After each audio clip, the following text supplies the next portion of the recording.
শেহতীয়াকে অসমৰ মুখ্যমন্ত্ৰী বিজেপি দলৰ কেইবাগৰাকীও মন্ত্ৰী বা তেওঁলোকৰ কেইবাগৰাকীও প্ৰবক্তাই এটা বিষয় মানুহৰ মাজলৈ আনি জনগণক বিভ্ৰান্ত কৰিবৰ কাৰণে উঠি পৰি লাগিছে সাম্প্ৰদায়িকতাৰ পৰিৱেশ সৃষ্টি কৰিবৰ কাৰণে এটা সময়ত যেনেকৈ বদৰুদ্দিন আজমলক তেওঁলোকৰ বি টিম হিচাপে ব্যৱহাৰ কৰি মানুহক জনগণক বিভ্ৰান্ত কৰি আছিলে বদৰুদ্দিন আজমলৰ মুখখন দেখুৱাই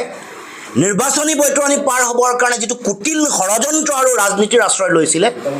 সেই একে ষড়যন্ত্ৰৰ ৰাজনীতি পুনৰ কৰিবৰ কাৰণে অসমৰ মুখ্যমন্ত্ৰীয়ে ইতিমধ্যে কাম কৰা আমি দেখিবলৈ পাইছো সাম্প্ৰদায়িকতাৰ সকলো বিষয়ত যেতিয়া বিফল হৈছে সকলো বিষয়ত যেতিয়া ধৰা পৰিছে জনগণৰ আগত অতি নিলজ্জভাৱে তেতিয়া লগে লগে শেহতীয়াকে তেওঁ এটা বিষয় মানুহৰ মাজলৈ আহিছে বিষয়টো হৈ গ'ল মাদানী এতিয়া মাদানী কোন হয় সেই কথালেহে আমি যাব খুজিছো আপোনালোকে জানে যে জমিয়ত উলেমা হিন্দ 1999 চনত 1919 চনত যেতিয়া প্ৰথম জন্ম হৈছিলে 2008 চনত এই জমিয়তটো দুটা ভাগত বিভক্ত হৈছে দুগৰাকী ব্যক্তিয়ে ইয়াৰ নেতৃত্ব লৈছে আৰু এতিয়া অসমৰ মুখ্যমন্ত্ৰীক যিগৰাকীয়ে গালি দি আছে সেইগৰাকীৰ নাম মেহমুদ মাদানী জমিয়ত উলেমা হিন্দৰ যিগৰাকী সভাপতি মেহমুদ মাদানী আৰু মুখ্যমন্ত্ৰী হিমন্ত বিশ্ব শৰ্মাৰ তেওঁলোকৰ এজেণ্টে এই গোটেই কথা বিভ্ৰান্তি কৰিবৰ কাৰণে ফটো আকৌ বেলেগ এগৰাকী মাদানী লগাই দিয়ে একদিন চাব টিভিবোৰত মই গোটেই কথাবোৰে কম এতিয়া মেহমুদ মাদানী কোন জমিয়ত উলেমা হিন্দৰ অসমৰ সভাপতি যিগৰাকী আছে বদৰুদ্দিন আজমলৰ ৰাষ্ট্ৰীয় সভাপতিগৰাকী হৈ গ'ল মেহমুদ মাদানী এটা লিংকটো আপোনালোকে গম পাইছেনে জিতু জমিয়তৰ অসমৰ সভাপতি বদৰুদ্দিন আজমল সাহাব যি বদৰুদ্দিন আজমল সাহাবক ব্যৱহাৰ কৰি হিমন্ত বিশ্ব শৰ্মাই এফালে ব্যৱসায়ও চলাব দিছে আনফালে ৰাজনৈতিকভাৱেও ব্যৱহাৰ কৰিছে হিন্দু মুছলমানৰ বিভাজনৰ ৰাজনীতি কৰি ভোটটো লৈ আছে নিৰ্বাচনৰ বৈতৰণি পাৰ হৈও আছিলে আজমল যেতিয়া কাম নিদিয়া হ'ল বদৰুদ্দিন আজমলক যেতিয়া ৰাইজে বুজি পালে যে এওঁ বিজেপিৰ এজেণ্ট এতিয়া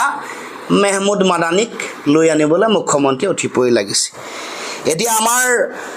হাতত যিবোৰ তথ্য আছে গোটেইবোৰ কৈ দিওঁ প্ৰথম হৈ গ'ল এইজন মেহমুদ আদানী কোন ভাৰতবৰ্ষৰ এই বিজেপি দলৰ জন্মলগ্নৰ কথা জানে নহয় তেওঁলোকৰ পিতৃ সংগঠন জনসংঘই 1977 চনত যেতিয়া চাৰিটা ৰাজনৈতিক দল লগ লাগি তেওঁলোকে জনতা দল গঠন কৰিছিলে জনতা দলৰ দেশৰ প্ৰধানমন্ত্ৰী হৈছিলে চৌধুৰী চৰণ সিং ইয়াৰ দেশৰ প্ৰধানমন্ত্ৰী হোৱাৰ পাছত 1980 চনত জনতা দলৰ পৰা ওলাই আহি বিজেপি নতুনকৈ গঠন কৰিছে আৰু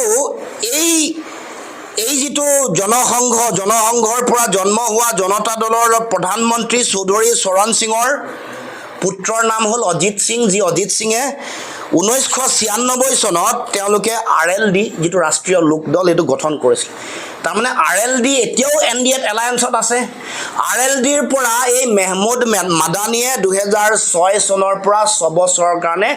ৰাজ্যসভাৰ সাংসদ হৈছিল গতিকে কথাটো গম পাইছে নহয় মেহমুদ মাদানী কোন 2006 চনৰ পৰা RLD যিটো আজিও NDAৰ অংশীদাৰ সেই RLD জন্ম দিছিলে চৌধুৰী চৰণ সিঙৰ পুত্ৰ অজিত সিঙে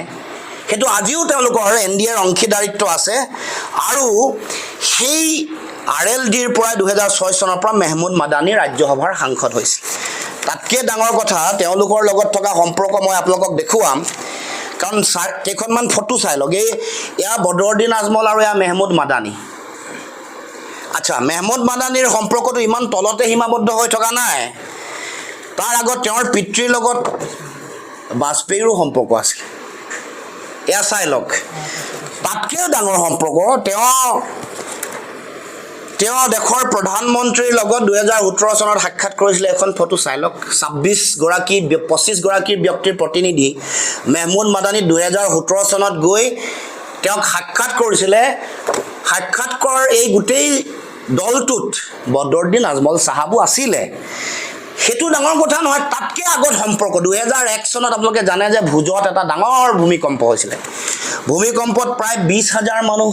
মৃত্যুমুখত পৰিছিলে অত্যন্ত ভাৰতবৰ্ষৰ গোটেই যাত্ৰাটোত এটা অতি শোকাবহ ঘটনা তাত 4 লাখতকৈ বেছি ঘৰ ধ্বংসপ্ৰাপ্ত হৈছিলে ধ্বংসস্তূপত পৰিণত হৈছিলে এই 4 লাখ ঘৰ বনোৱাৰ ঠিকা কাক দিছিলে গম পায়নে আপোনালোকে জানি সকলোৱে আচৰিত হ'ব এই 4 লাখতকৈ বেছি ঘৰ বনোৱাৰ ঠিকা মেহমুদ মাদানী আৰু সেই জমিয়ত উলেমা হিন্দক বিজেপিয়ে দিছিলে গতিকে বিজেপিৰ লগত যিটো সম্পৰ্ক সেই সম্পৰ্ক আপোনালোকৰ আগত মই দাঙি ধৰিছোঁ আপোনালোকৰ আগত উন্মোচিত কৰিছোঁ আৰু বদৰুদ্দিন আজমল সাহাবৰ লগত আমাৰ মেহমুদ মাদানীৰ সম্পৰ্ক হ'ল যিটো দাৰুল উলেমা দেওবন্দ মাদ্ৰাছা য'ত আছে তাতে দুইজনে একেলগে পঢ়িছিলে গতিকে বিৰাট গোপন সম্পৰ্ক আৰু এতিয়া ময়ো অসমৰ মুখ্যমন্ত্ৰী ইমান মানে কি হৈছে গম পোৱা নাই তেওঁ যে ইমান দিনে দিনে বৰ দুৰ্বল হৈ পৰিছে ইমান দুৰ্বল ৰাজনীতি অসমৰ মুখ্যমন্ত্ৰীয়ে কৰিব পাৰে মই ভবাই নাছিলোঁ এই যে বদৰুদ্দিন আজমল সাহাবৰ নকল লৈয়ে যে মেহমুদ মাদানীয়ে এই কথাটো কৈছে এই কথা প্ৰমাণ হৈ গ'ল স্ক্ৰিপ্টেড চিত্ৰনাট্য ইয়াত ৰচনা কৰা হৈছে বদৰুদ্দিন আজমলে ৰচনা কৰিছে অভিনয় কৰিছে মেহমুদ মাদানীয়ে আৰু অসমতো বহুত অভিনেতা অভিনেত্ৰী সৃষ্টি কৰিছে সেই অভিনেতা অভিনেত্ৰীসকলে